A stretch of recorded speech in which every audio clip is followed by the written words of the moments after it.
week, I will show you how to work interlacing. In Sprang, there are 3 distinct styles: interlinking, interlacing, and intertwining. Interlinking is the most commonly known style and what we've been working in the videos up until this point. What we're going to work on today, interlacing, is worked in a similar manner, but in a way that mimics weaving, and it has a lot less stretch than interlinking. Finally, intertwining is worked differently than both interlacing and interlinking and is something we'll get to later in the series. When getting started in interlacing, it is best to have already practiced S-twist interlinking before trying interlacing, as you will be using both S-twist and Z-twist interlinking to create the interlacing technique. So here's how to do interlacing. The first row is a regular interlinking shift row.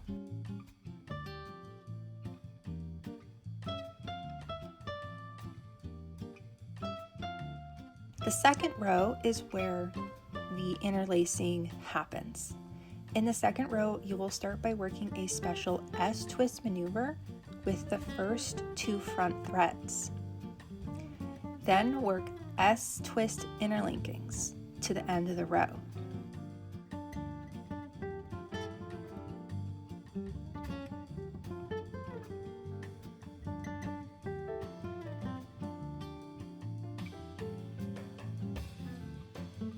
And finally, finish with a special S-twist maneuver of the last 2 back threads.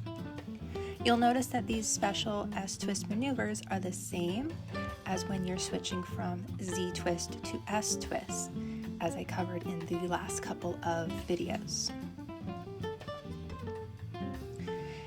So all you need to do to create interlacing is to repeat those 2 rows. And a few things I want to note about interlacing. So you'll notice that in interlacing, the threads only cross over 1 other thread each row, which is different from interlinking where they cross over 2. So at first it might seem like you're doing something wrong, but just keep going with it and it'll come out right. Another thing to note is that the threads move in a diagonal path across the warp rather than a vertical path down the warp. And that means that in interlacing, you're going to get more take-up on your warp than you would with interlinking. So you'll want to plan that into your project when you're performing interlacing. When you first start working interlacing, it is easy to make your cloth very loose if you use similar tension to interlinking. If you want your cloth tighter, keep your warp tension loose and be very diligent about tightening up your work after every row. You may find that it takes a bit of practice to get your work as tight as you want it. Although interlacing mimics weaving, there are a few differences. Because the threads run at a diagonal, there is much more horizontal stretch to interlacing than there would be to most traditional weaving. The edges also have a very different look to them as well, since you're not running a weft thread back and forth.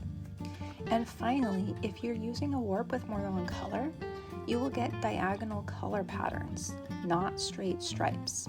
So that's another thing to keep in mind when planning your interlacing project. I hope this was a useful video for you. Thanks so much for watching, and I'll see you next week.